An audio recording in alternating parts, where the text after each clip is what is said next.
Super Space Sheriff Gavan Infinity, episode number 7. Death Gavan. Look, this is the greatest episode of the show. Any question I had, literally, let's sell you some toys. Let's sell you some Death Gavan, but let's answer all of your questions that have been burning in your soul the past 6 episodes. Why can only Gavans travel to Earth? Yeah, because when Big Homie went down there, he was like, oh shit, I'm taking an L. So we answered that question. There are Gavans to this. Like, my boy Reggie sat up here was like, I'm running with Big Homie, but in between there was a Gavan, and that Gavan sat up here was like, nah, son. We put the work in for the evil. Now, here's the thing, because I wanted to just wrap into that, right? Today's word is perception. Given the whole tussle up at the end of the episode between Reggie and Death Gavan and the understanding and knowing of why would you do this?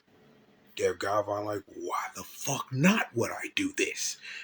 See, from my perspective, holding emotions back and not fully giving into them is a perception of not only weakness on the part of Death Gavan, but also a chaining of yourself. Death Gavan fighting for freedom. And yes, that freedom is from one of the most twisted, and I mean twisted visions of understanding what it is, but when you stare into the infinite and the infinite stares back at you, and you take from the infinite what you get from it, you get Death Gavan. You get people like that. And not only fantasy, but reality too. When you see everything, and you can't help but to see everything, because, you know, to crib one of mine, once you are awake, you can never go back to sleep. But here's the thing. Reggie's ultimate goal is to put you to sleep. And trust me, he's the main character, so he gonna put you to sleep.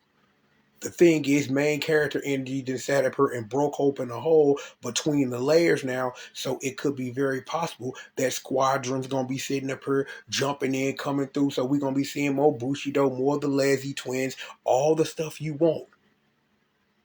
But here's my question before we get up out of here. Given how Dev Gavan came on the scene, put in work the whole episode, he crippled multiple niggas. He literally the walking embodiment of the horse-based god, which is cool with me, a horse-based god for life. But was this the plan to blow that hole open in space? We'll see. But we got plenty of more show. And we've got it right after this.